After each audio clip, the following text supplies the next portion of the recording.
Thank you all very much for coming to this talk. I'm going to be talking about understanding and addressing interpersonal violence experienced by autistic people. So how we can think about healthy relationship development among autistic people, but with particular focus on ameliorating the impact of violence and abuse. So I'm going to start off by telling you a little bit about myself before I move on to talk about some of the research that I'm doing.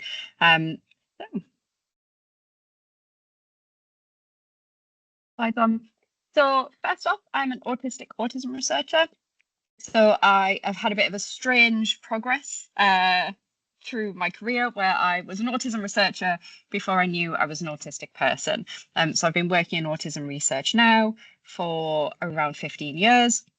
And it was only in my early 30s, a few years ago, that I was identified as autistic. Yes. Sorry, your slides have disappeared. We can see you talking, which is lovely, but your slides have disappeared. Sorry. Right, let's reshare these.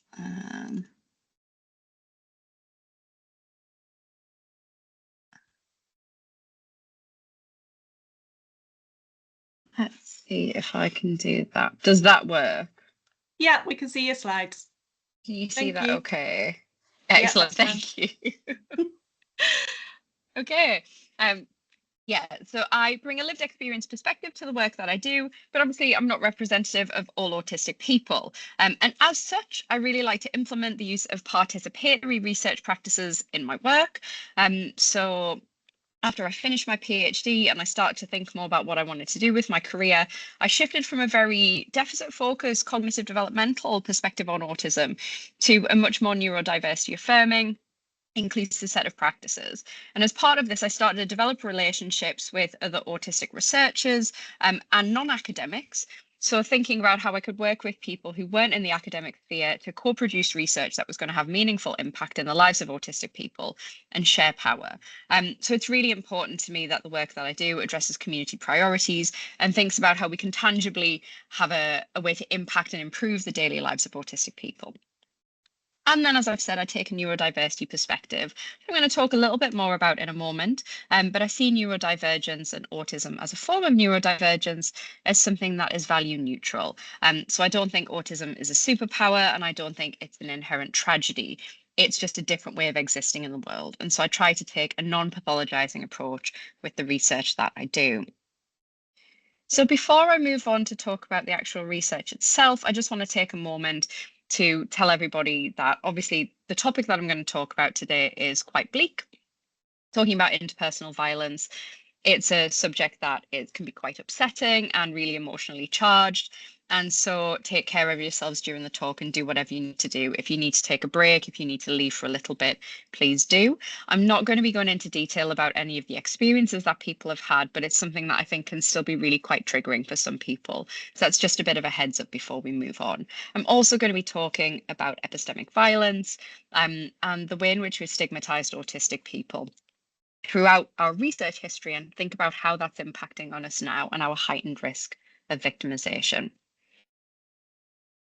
So I want to start off just by talking a little bit about different approaches to understanding neurodivergence. And this is really important for situating some of the research that I'm going to talk about. There are different ways that we can understand different ways of existing in the world. So diversity of thought, diversity of behavior. And historically, within autism research, we've had a really medicalized approach. So we've viewed autism as something that can be diagnosed, that is based on a collection of traits. And once we've made a diagnosis, then can we think about how to take kind of a normalizing perspective. So historically, we have diagnosed people as autistic or with autism, as we would have said, and then thought about how we can try and make autistic people more like neurotypical people or the normal people in society. So it's very much grounded in the idea that abnormality is externally visible. It's something we can see, and we can try and remediate it by trying to make people who are abnormal as similar to normal people as we possibly can. Whereas the social model, which has been kind of integrated into this more neurodiversity affirming understanding, tends to take the viewpoint that the idea of impairment is socially constructed. So impairment is based upon this relationship between the outside environment and the kinds of experiences that we have. So if we take disability as an example and think about physical disability, for someone who uses a wheelchair, upon accessing a building, if that building doesn't have stairs, if it doesn't have stairs, it has a ramp, they'll be able to access the building and they won't experience impairment in the same way as if there wasn't a ramp and they only had stairs to access it. So the social model states that all of these things that impose restrictions on disabled people come from outside practices and services. So things like prejudice and institutional discrimination, segregation, all of the things that exclude disabled people from society. And further work has kind of extended that to think about the relationship between those outside barriers that we might experience, but some of the individual challenges that we might experience as well as neurodivergent people. So if we take something like sensory differences, for instance, if you experience sensory distress from noise, from light, short of turning off the sun on a bad sensory day, there's not much we can do about that external environment, short of using sensory aids. That's going to kind of completely remove that feeling of disability or impairment from us.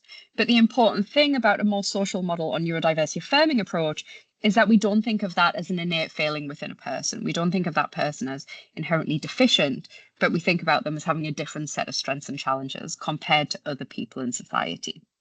So this helps us to kind of reframe some of the pathologizing thoughts we've had about neurodivergent people so far. And that's really important for contextualizing the experience of violence.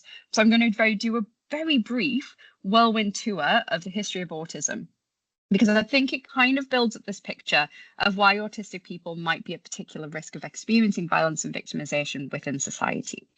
So we had autism kind of co-constructed mostly within two different contexts. We had work going on by Hans Asperger, who was working in Nazi-occupied Austria, and Leo Kanner, who had left Austria to move to the US.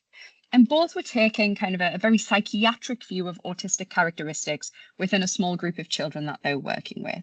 So Hans Asperger encountered children within his clinic and would make decisions about which kind of children were deemed, under the kind of regime they had at the time, to be educable, to be people who were worthy of intervention and could contribute to society, and the kinds of people who weren't viewed as being able to contribute to society, and who were subject to a variety of different punitive measures under regime, under the Nazis.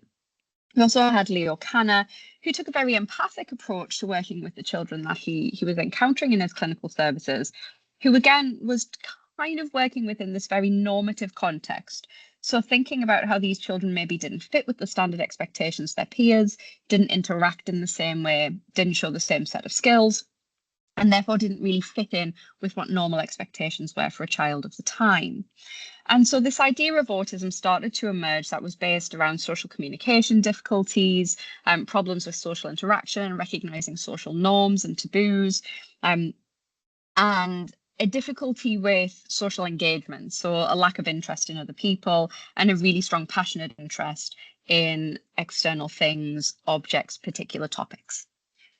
So we've seen this shift through to thinking about autism from this kind of triad of impairment that was based upon this early work by Asperger and Kanner, which very much thought of autistic people as defined by deficit in comparison to their neurotypical peers, towards thinking about autistic people in a way that maybe recognizes some of the nuance there.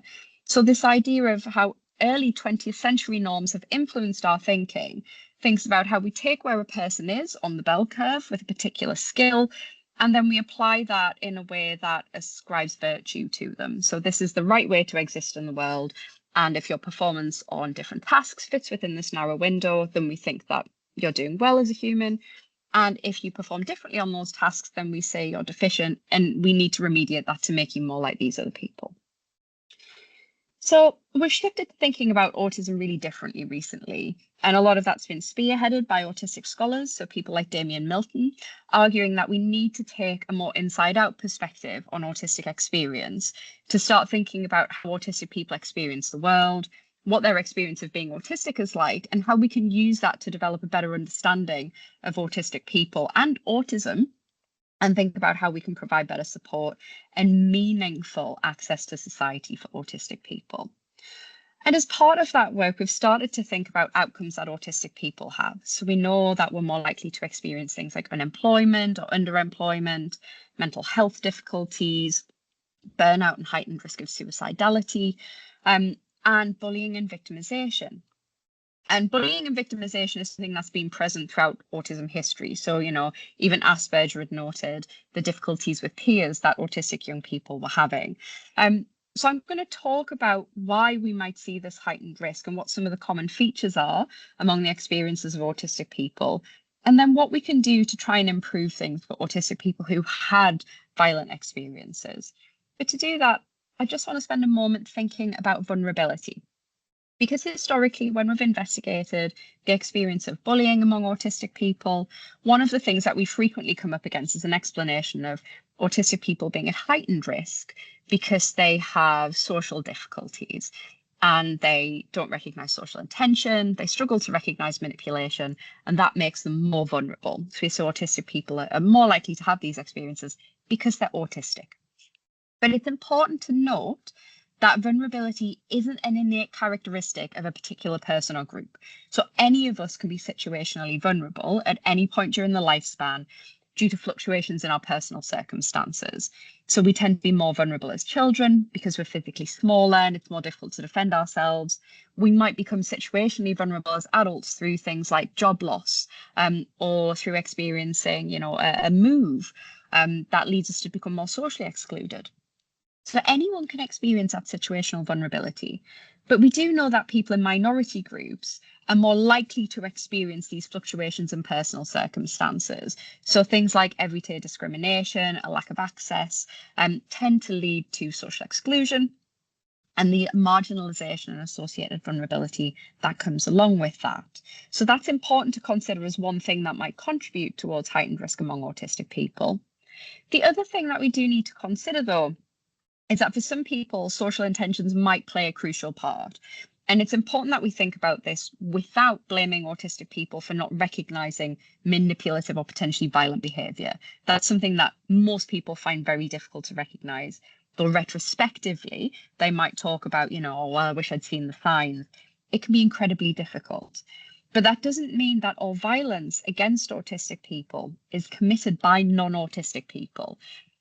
So we don't see that all of the violence autistic people experience is limited to cross neurotype. We do see kind of intra-community violence as well. And we do think that's underpinned by similar forms of stigma and internalized stigma, which I'll come on to talk about.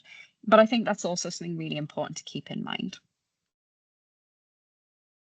So interpersonal violence and victimization is violence and abuse that occurs within a close interpersonal relationship. And what constitutes a close interpersonal relationship is incredibly subjective, but we tend to include things like friends, family members, carers, romantic partners. Targeted violence and abuse against people that comes from kind of people within their wider sphere of influence, but who are maybe less familiar, we tend to think of as hate relationships. So that's been characterized by Steve McDonald and colleagues. That kind of captures the wider community that you might live in, your interactions with people who maybe you aren't as close to, but you still encounter on a daily basis. And IPV is a hugely broad category, so it can include things like emotional and physical abuse, sexual violence and exploitation, financial control and exploitation, and controlling and coercive behaviour. But it can also include things that are quite hard to prosecute against, so things like cruelty and humiliation, and manipulation.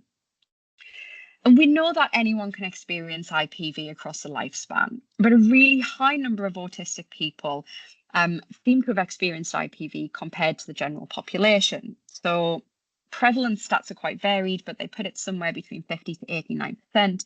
Recent evidence suggests that it's around 74% of autistic adults have been victimized by someone that is familiar to them, which is a harrowing number of people. It's absolutely shocking, and it's something that we clearly need to address, both in terms of how we support people now who've had these experiences, but also in terms of thinking about how we might prevent these experiences in future. So some studies have attempted to understand prevalence, but knowledge of lived experience is really limited. So we've had a couple of studies starting to look at things like the prevalence of intimate violence, of sexual violence, and of interpersonal victimization. But there's a really limited set of research looking at lived experience. And it's important that we understand the lived experiences of autistic people, because as I've said, we've had explanations put forward for bullying and abuse that tend to victim blame. And society is set up in a way that predisposes autistic people to higher rates of violence while reducing access to things like services to leave the situation, to heal afterwards. So barriers and inaccessibility within frontline services, the police, therapy, can constitute additional problems and additional trauma. And when social relationships break down, if we think of autistic communication as kind of socially inherently impaired, one of the things that we come back to is blaming the autistic person for the breakdown of that relationship, which again is a really unhelpful approach. I'm going to take you through a portfolio of research that I've been developing over the past few years, looking at the experiences of autistic people who've experienced intimate violence and other forms of interpersonal violence and abuse, thinking about some of the common features in those relationships and what we might do to try and prevent it in future. So the first study I'm going to talk about was published in 2020, and this was a collaboration with Sam Forster, who was a master's student of mine in 2017. So Sam has a social work background, and I was starting to get really interested in interpersonal violence, and Sam came to me to propose a study looking at something called mate crime for her master's dissertation. So mate crime is a specific form of IPV that occurs within friendships, where someone will befriend a person and then manipulate and take advantage of that person, using the friendship as a kind of grounding for often very violent and cruel behaviour. And Sam had encountered this in her work as a social worker and really wanted to dive into it a little bit more with autistic people. So we wanted to investigate their perceptions and experiences of both positive and negative aspects of friendships and relationships. And so, because there was a very limited body of evidence on this, we decided to use an interpretive phenomenological approach, or IPA. So we used opportunity sampling, but kind of with quite a purposefully small sample that were quite homogenous in nature. So we had 5 autistic adults, 2 of which were women. All were aged between 20 and 25, so they were quite young, and they all had relatively low support needs, though one of our participants was in supported living. And this came to be really important because this person specifically talked about how their experiences in supported living had kind of made them really worried about potentially being taken advantage of by one of their carers, to the point where they wanted to have CCTV installed in their flat. It was something that played on their mind constantly. So we asked some questions about how their diagnosis had impacted them growing up and how they thought about themselves, their experiences with relationships and friendships and bullying, and their perceptions of mate crime, so whether they knew what it was and whether they'd ever had any experiences they thought could be classified as mate crime. And then we coded these independently. So Sam coded them for her master's project, and then I also coded her data. And then we came together and we formed the kind of the superordinate and sub-themes within these. And we had 3 key themes. So the first was perceptions and learning the formula.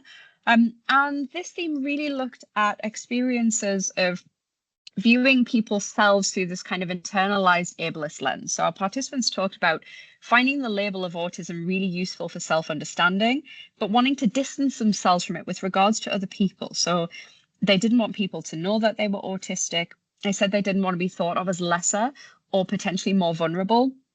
And so though it was useful to them, it was something they didn't want other people to necessarily know about. And they talked about how they'd had problems with relationships in their childhood, but they'd learned how to develop relationships over time and with lots of practice. So one of our participants talked about practicing being a student in the mainstream school and practicing becoming friends with people. It was something that was really conscious and took a lot of effort. And what this meant was that people were consistently thinking about themselves through the eyes of other people. So they thought about what they were saying, how they appeared. They talked about not wanting to be perceived as boring or going on and on about their interests. So thinking that autistic people were innately seen as more negative in society, were judged more negatively, and that was something they didn't want to experience themselves. And so they were constantly self-monitoring and thinking about what they could do to be different. And this made socializing really difficult. So the second theme, socializing, it's more complicated than that, picked up on some of these social differences. So our participants talked about difficulties reading certain social signals, so picking up on things like jokes or sarcasm, and that could make relationships quite difficult because they were constantly having to put more effort into working out what was going on when they were talking to people. And they were saying, I'd often miss the point of a joke and the conversation had already moved on. It was really effortful for me. And what that meant was they're becoming really exhausted within the interactions that they had. So even with close friends, people that they enjoyed spending time with, they found it really draining. One participant described it as having a mind like a washing machine stuck on a spin cycle, struggling to spin, just really getting stuck, and then having to withdraw socially, so spending lots of time decompressing away from other people. But that one of the things that made it easier and did facilitate good relationships was a sense of reciprocity and like-mindedness. So, like non-autistic people, autistic people want relationships built on shared interests, on mutual values and understanding. And those are two of the key things that people spoke about. So having similar interests provided a great platform for building relationships with other people where you knew you had something in common. So video gaming came up quite frequently in the discussions, spending time with online friends. But people also talked about the value of having other autistic friends. And one participant talked about her experiences saying, one of my friends goes on and on about the things they're interested in, but I don't mind because we get each other. I understand them and they understand me. And so I don't mind listening. And finally, with regards to mate crime, participants said that they thought it could include things like taking advantage of you, manipulating you. And they had this sense that it was worse than bullying. So one of the participants said, when someone bullies you, they don't like you. Bullies tend to be obvious from the get-go. But if someone pretended to be your friend and found out things about you to use against you, that could be more effective. So there's a sense that kind of interpersonal violence was more insidious. It was something that might occur more in the long term. And there was a more intimate aspect to it because people were able to find out really personal information about you. And that they thought autistic people could potentially be more vulnerable than others, but that lots of other people could be more vulnerable too. So our participants highlighted people with mental health difficulties, older adults, younger people, that, it was something that wouldn't just impact autistic people alone. So overall, we saw this impact of internalized bias where people were distancing themselves from their label, that it was taking a lot of self-monitoring and social effort in order to engage with people, and that they were worried about the potential of experiencing violence from others, particularly if people knew that they were autistic. But one of the key things that came out of the data that one participant spoke about with regards to mate crime really had a big impact on me, and that was someone talking about heightened compliance. And she was talking about her experiences at university of having a friend who would take advantage of her. So every time she went out, she would forget her purse, and the participant had to pay for things. Who moved her things into the participant's house and they wouldn't remove them. And eventually her dad had to become involved. And she said, I just don't like saying no to people. I don't want to be perceived as rude because people think autistic people are rude and I don't want to be thought of as rude. So I do everything I can not to be seen like that. And this for me was really harrowing because we know that autistic people are more likely to be enrolled in childhood and interventions that teach compliance. So that focus on getting autistic people to maybe ignore their own distress at sensory input when they're highly anxious, and to instead kind of comply and appear more normative.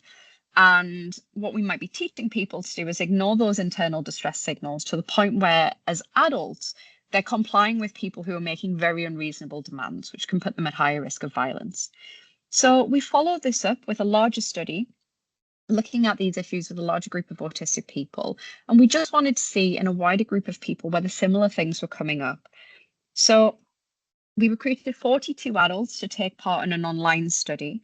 And we just asked them some really simple questions. So we said, have you ever experienced being taken advantage of by someone that you know? Or have you ever been victimized by someone that you know? And would you like to tell us about it? And I analysed the data using reflexive thematic analysis this time, just a form of qualitative analysis, where you code the data and then you go through and develop themes based on what you see in the data. And I collaborated again with Sam and with John Rees, who was a colleague of mine at the University of Sunderland. And we found two key themes in the data. We found cycles of victimization and then perceptions of victimization. So with regards to cycles of victimization, polyvictimization was incredibly common among the people that took part. So that's repeated instances of victimization across the lifespan or sustained acts of victimization. Effectively, people weren't talking about one-off events where one person they knew had treated them badly. They were talking about consistently receiving abuse from people at school, at work, partners, friends. So you can see two participants here. One said, I was bullied at school, I was ganged up on, bullied at work, stolen from. Another said, I was taken advantage of when male friends, when I was drunk. I was stalked by an ex, I was abused by a friend I wouldn't date. I suspect a friend stole from me. And these were coming up again and again from a variety of different people across their lifespan. So friends, family members, teachers, colleagues, romantic partners, incredibly broad experiences. And we found that this kind of really co-occurring or repeatedly occurring experience of victimization led to difficulties with recognizing victimization itself because it had been somewhat normalized. So people talked about not trusting themselves to recognize victimization. So one participant said, I take things literally and miss people's manipulative behavior. I'm oblivious. So I don't trust myself to recognize it because I feel like I can't pick up on it. Another person said, I trust other people too much, so I rationalize their behavior, particularly when they fall into a vulnerable category as well, which leads me to excusing things that I probably shouldn't. So people talked about that sense of not being able to trust themselves or being too trusting with others. People also talked about finding it difficult to trust people moving forward because they'd experienced so many negative aspects of relationships with other people. And for a lot of people, they found it really difficult to recognize violence because of that normalization. So people talked about, those repeated events, some of them being really quite overt. So participants saying, a friend stole my jewelry and denied all knowledge, which I believed at the time, but actually in retrospect, it was probably quite obvious. But other things have been really unclear. So coercion, really elaborative lies and guilt tripping. And another one of the participants specifically talked about the experience of gaslighting. So they had housemates at university who would move their things without telling them, who would hide things, and then who would try and convince them that they were in the wrong. So I said, they lectured me that I was too sensitive and I was being selfish, and this was how friendship worked. And they were being honest with me for my own good, which led me to think I was a horrible person for questioning them. And it was only when some other friends stepped in and said, hey, the way they're treating you is really not okay, that they started to realize that what was happening was quite abusive and got themselves out of that situation. So people without external support found it really difficult. It was easy with retrospect to say this is what had happened to me, but at the time they felt really confused about what was going on. And they were questioning their own perceptions of that situation, feeling like it must be a them problem rather than the problem of the people who were perpetrating. And compliance did come up, but the role of compliance was incredibly complex. So it wasn't just that people didn't want to be perceived as rude or wanted to appear more kind of socially cohesive, though that did come up. So, a participant here said friends would ask me to buy them stuff when I was in town, and they would just not mention paying me back. And they knew I would find the conversation too awkward to directly ask for the money back. So kind of picking up on that, oh, well, he doesn't want to appear rude, so this is fine. We'll just leave it. Whereas others talked about compliance for safety reasons. So the participant here said, I knew I had to do what they told me and be their friend or else they would make my life hell. So this participant had experienced sexual exploitation and trafficking from some people that she grew up with. And she said, it was easier to be in the gang because if it was outside of it, it would be so much worse. So it was finding that balance between complying for safety. And then people also talked about the impact of power dynamics on compliance. So when abuse had come from people like parents, there was that sense there that parents should be in this more authoritative position, and that made it really difficult then to think about what to do. So this participant talked about her mum engaging in benefit fraud in her name and saying, I had to report her for fraud and she'd be arrested or just keep my mouth shut and pay it off. And I'm still paying it off to this day. So she'd managed to remove herself from the relationship, but she was still experiencing the consequences of that. So in terms of the conclusions, so the experiences were really varied and most people reported multiple instances across the lifespan. And one of the big things we noticed in the data was a tendency to downplay some of the negative things that people had experienced. So what we've seen in the literature is that autistic people have talked about their experiences of trauma, and they're more likely to experience PTSD-like symptoms from what are called non-DSM events, or events that within the diagnostic manual, we wouldn't necessarily class as being traumatic enough to cause PTSD. And bullying is one of these. And one of the things that we found was that people were talking about bullying, but actually what they were talking about were things like domestic violence and quite serious abuse. So they were downplaying the seriousness of it with the language that they were using. And this overlap in terminology suggests that some of this heightened risk we see of PTSD is probably being driven by the experience of abuse and victimization, but might be being categorized as occurring through low-level occurrences rather than recognizing the actual context in which it occurs. We also saw that people did self-identify difficulties with spotting manipulative behavior. And I think that has implications for early relationship education for everybody, not just for autistic people. But this is something I'm going to come back to when I talk about the final set of studies, because I think it's quite important to think about how that difficulty spotting manipulative behaviour might be constructed by how autistic experience is invalidated quite early in childhood. And heightened compliance was highlighted again, and we think that this might feed into some of that experience of masking among autistic people. So we really wanted to build upon this with another study and think about whether we could develop kind of a deeper knowledge, because we know that exposure to victimization can prime people for further violent experiences. But we wanted to try and explore this through an ecological lens, so thinking about how the broader societal context contributes towards those experiences rather than looking at individual vulnerability.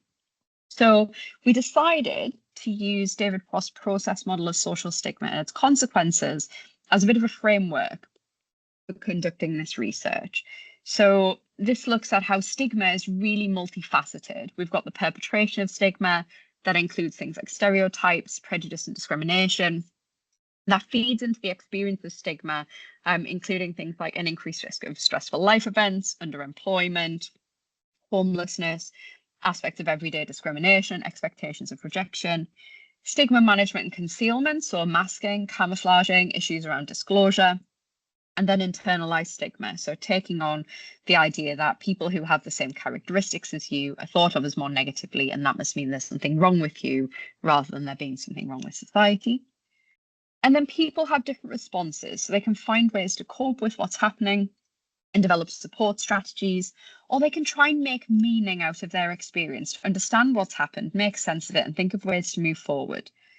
And so this can lead to both negative and positive outcomes. We have all of the negative outcomes you might expect: mental and physical health difficulties, problems with performance at work and relationships.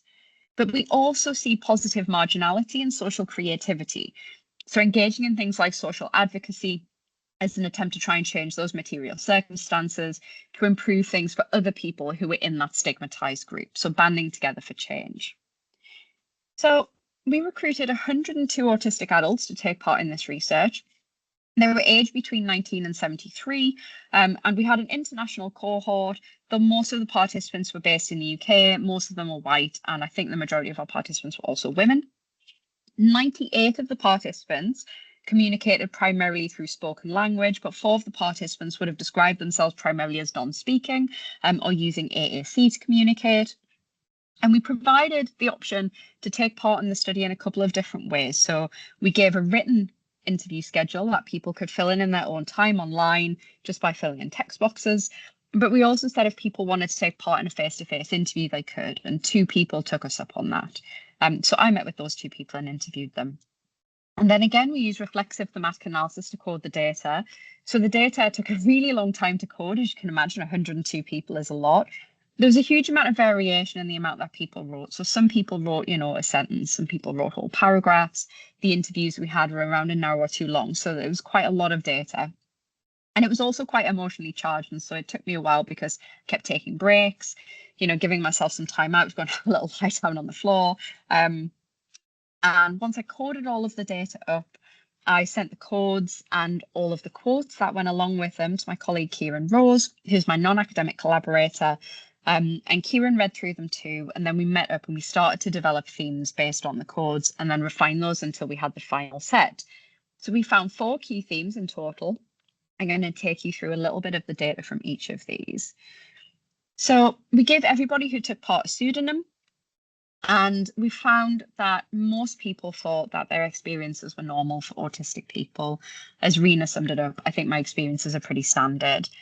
And within this idea of it being just a normal part of autistic life, there were 2 things that really popped out. The first was that people felt like they deserved that level of violence. So Lee summed this up perfectly by saying, I felt like I deserved it because I was autistic. But another participant said, I kept being treated that way, and it led me to think that there must be something wrong with me. I came to think of myself as a monster, that there must be something that I was doing that was causing people to treat me like that. So people were developing this idea that they were being treated in an abusive manner because of some feature that they had. And they weren't pulling this out of nowhere. So they'd had experiences from the earliest point in life of being othered. So being treated like they were different by other people being treated like they were other and wrong, and this led them to internalize that. And David summed this up by saying, it happened a lot before I was diagnosed. I would meet someone new and they would be like, Howie, what's up with you? And that was quite upsetting. So he was recently diagnosed as autistic and ADHD. But before that, people were like, what's wrong with you then? What have you got? They would know he was different when they met him and he didn't know why. And it was really upsetting for him to have that experience. And this was really common. People, regardless of whether they knew they were autistic or other people knew that they were autistic, were still treated like they were different. And this led to massive issues with developing a stable sense of identity. So within the second theme, we explored this idea of personhood. And Laurie said, I've been robbed of so many opportunities to fully develop as a person. So people talked about the impact of victimization, leading them to engage in masking. And that masking was so consistent that it was something that really kind of overtook who they were. Lydia described it as a survival skill that she'd adapted and couldn't turn off, and a hard-won battle scar. And she said it was something that she did quite unconsciously. So sometimes she would do it on autopilot, but it was still exhausting and really embarrassing and demoralizing to know that you couldn't be yourself in front of other people. You couldn't express who you really were. And this also contributed towards a heightened sense of compliance. Again, people talked about compliance and people pleasing and feeling like they had to do what other people wanted in order to try and keep them safe.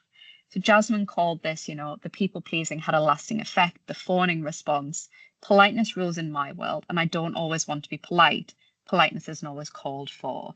So the idea that sometimes you really need to be able to advocate for yourself, to tell someone to back off. Politeness isn't always the right response, but when you're so used to complying and feel like it's the only way to stay safe, it doesn't feel like you have much of a choice.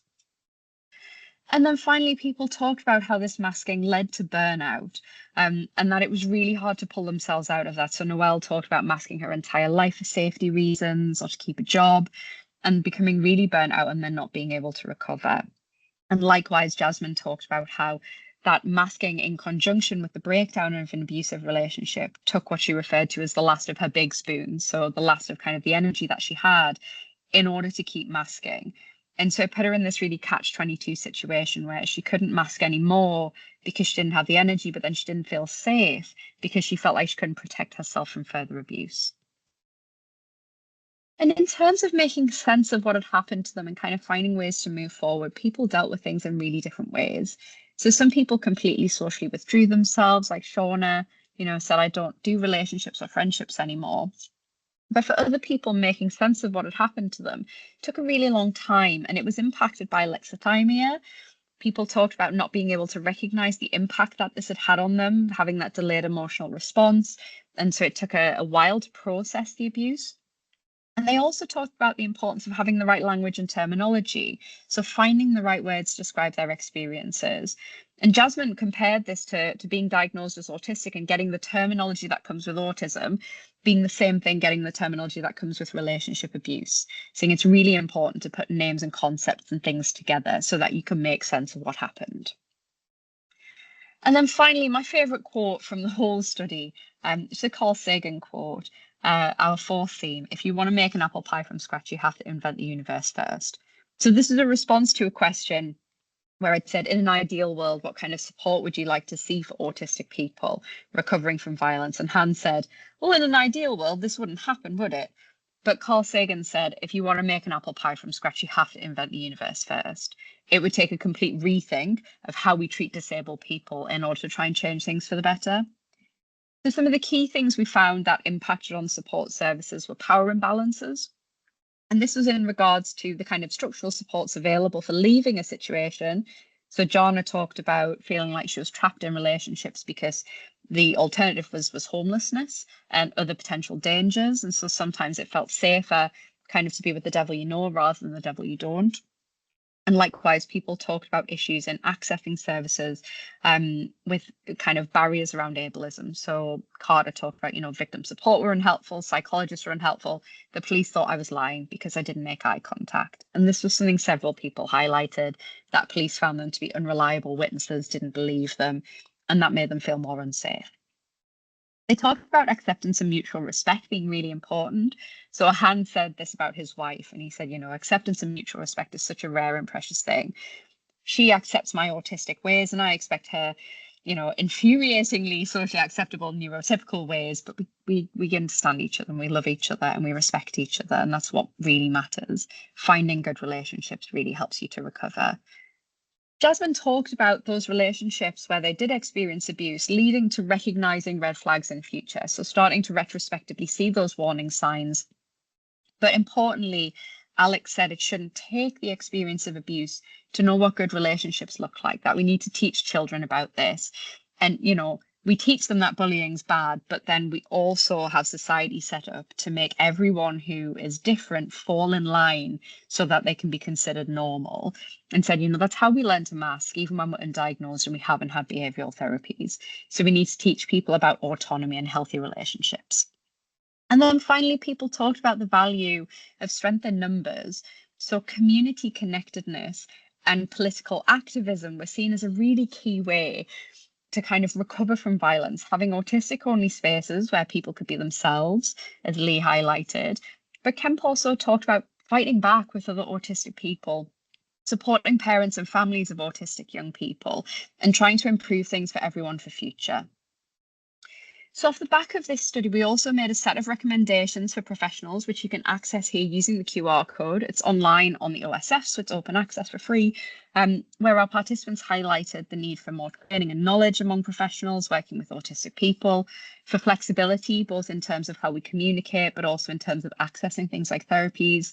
So recommending varied therapies like art therapy, using online mechanisms too, and then taking the sensory environment into account in order to make people as comfortable as possible. And I'm going to finish off just by talking about the final study in this program of work, the most recent piece of research we've done, delving more specifically into intimate partner violence as a form of interpersonal violence. So I'm going to take you through the findings from one study that we ended up splitting into kind of two different papers because we had two key research questions. So we got some funding from the Violence, Abuse and Mental Health Network to look at the understanding of autistic people who've experienced violence and abuse, so how they understand and make sense of intimate partner violence and how they can recover from it. So what we need to do to provide more effective support, what we need to do to improve access to services. And we recruited 21 autistic adults to take part in face-to-face interviews online. They could also give written accounts. The majority of people who took part were women, kind of an even split when it came to sexuality. All of our participants were white, and majority were clinically diagnosed, with the rest waiting diagnosis. The average age was 42. I could talk at length probably about why I think we had such a homogenous sample, but I think given that the research team was quite homogenous ourselves, it's obviously hard when you're doing really sensitive work to build trust with people who are minoritized or have experienced marginalization in several different ways. And I think this is something really important to consider for future, actually, is how we ensure not representation of autistic people who also have other intersecting identities, but how we make sure that we actively include them in research and think about how we're doing work that can take a more inclusive approach. So everyone took part in an interview, which was conducted by one of my research assistants, Alex or Wendy, who then transcribed the data, and I analysed the data using reflexive thematic analysis. And it was a really emotionally charged project. It was really hard hitting. It took me a while to get through this. I had to take frequent breaks while I was analysing the data. I kept a very detailed diary while I was going, thinking about how it impacted on me, my interpretations. As someone who is autistic and also has lived experience of intimate violence, it was something I really wanted to keep in mind, that my own experiences could influence how I interpret the data, and I need to be really mindful of that. So I had weekly debriefing meetings with other team members where I talk about the impact it was having on me, how it was making me feel, and how I was thinking about the data. And once I finished coding it, we came together and we took all of those codes, and there were many, many of them, and we developed these into 6 key themes, which we then split out into kind of 2 different papers. One of them focuses on sense making after the experience of violence, and the other focuses on support and recovery. So I'm just going to quickly take you through the themes from each of those. So one of the key things we found was that the idea of power had a huge impact on our participants across the lifespan. Most of them spoke about this feeling of lack of agency from early in childhood through into adulthood. Charlie described it as saying, I didn't realize I had choices till I was 27. I felt like I just had to let things happen to me. And for some people, this was constructed by what others might think of as relatively innocuous events. So not being able to decide when to go to the toilet yourself at school, for example, made people feel like they didn't have control over their own bodies. And they talked about how growing up autistic meant that they were constantly invalidated for their experiences. So they felt like they didn't have much control. And when they tried to express it, other people would say, no, you don't know what you're talking about. The way you've interpreted that's wrong. You're doing this incorrectly. You're not the same as other people. Izzy talked about having this idea that what your view of is wrong and that other people are more correct than you. And that really set people up to be very vulnerable to perpetrators trying to manipulate their worldview. So Lydia talked about this in terms of the slowness of violence and said, physical violence doesn't come on day one, but coercive control does. And it happens slowly and insidiously, so that by the time the actual physical violence comes, you can't do anything about it. And talked about how her ex-husband used to say, it's all right, I haven't really hurt you because you've never ended up in hospital, which are words of control. Be grateful I've hit you a bit and not a lot. So really trying to shape the worldview of people who have grown up being told that their worldview is incorrect. We also found that this led to huge disruptions of self, and the experience of dehumanization, objectification, stigmatization were interacting.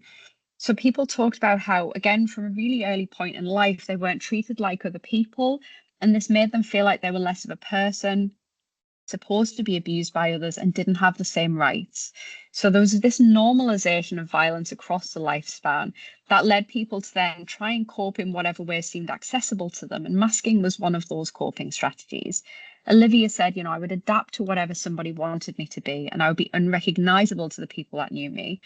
I felt like I didn't have a personality. I was just whatever personality you wanted me to be. So people would do whatever they could.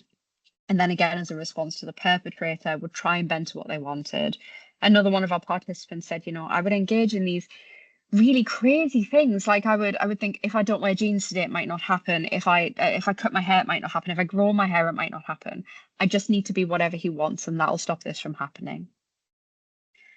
And so these experiences made it really, really difficult to recognize the violence while it was occurring. But people talked about things that, with hindsight, could help them to recognize it. Now, abuse was really normalized. So we had that lack of agency and that experience of dehumanization in conjunction with a lot of people experiencing violence from peers, from family members.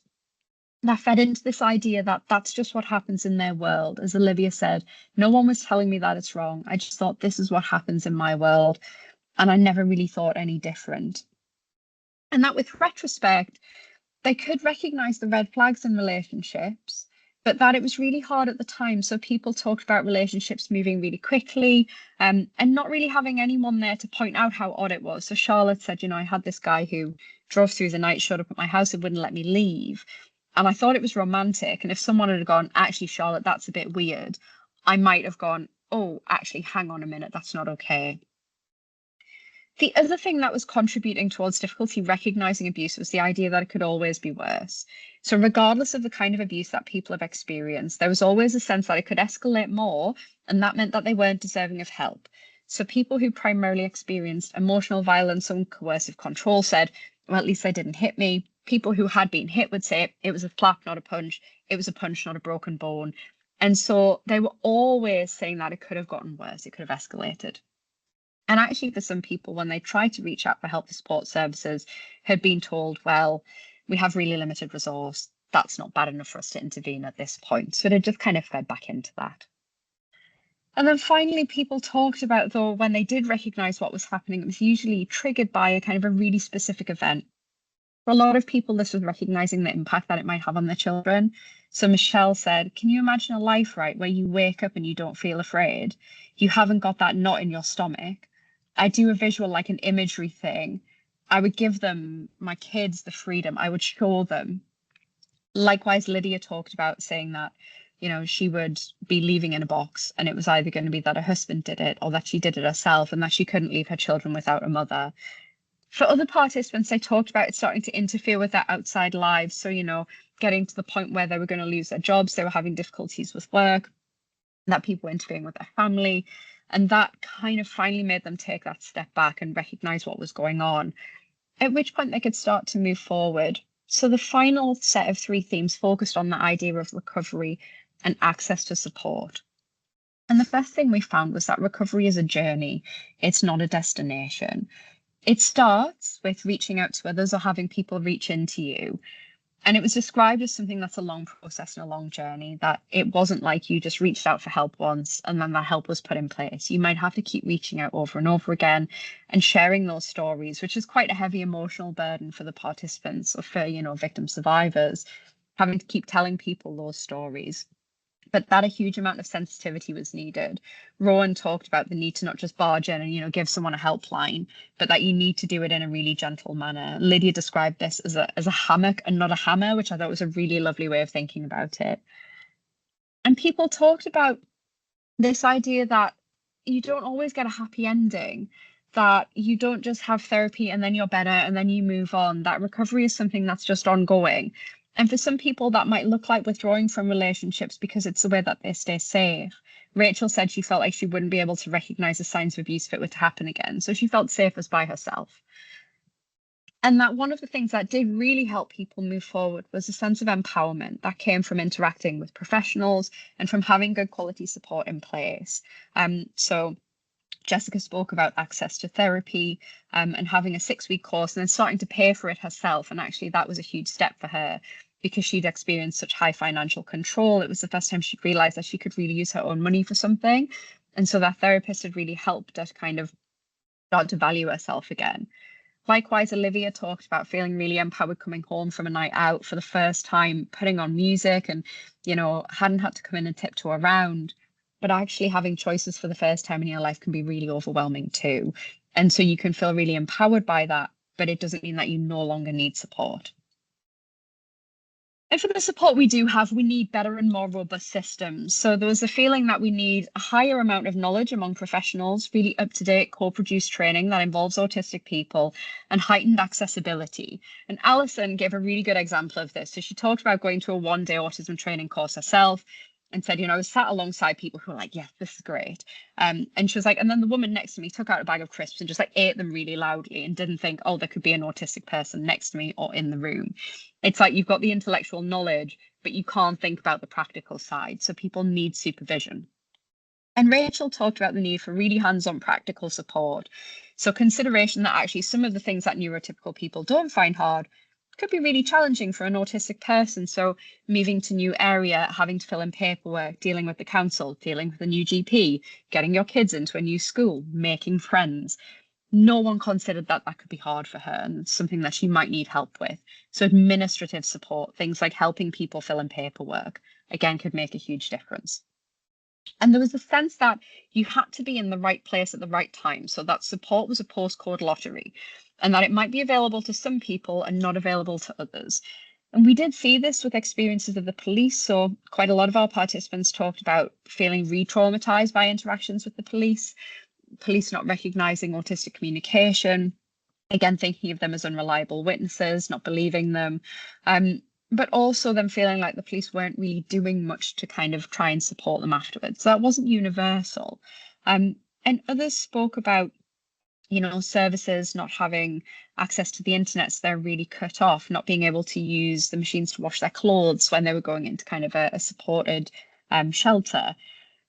And Lydia talked about resourcing and said, I left my husband in the Blair Brown years and there was no such thing as a food bank. And I'll forever be grateful for the local authority house I had. It kept the children in school in the same village and I was on benefits and they didn't give me luxuries, but they were enough to live on.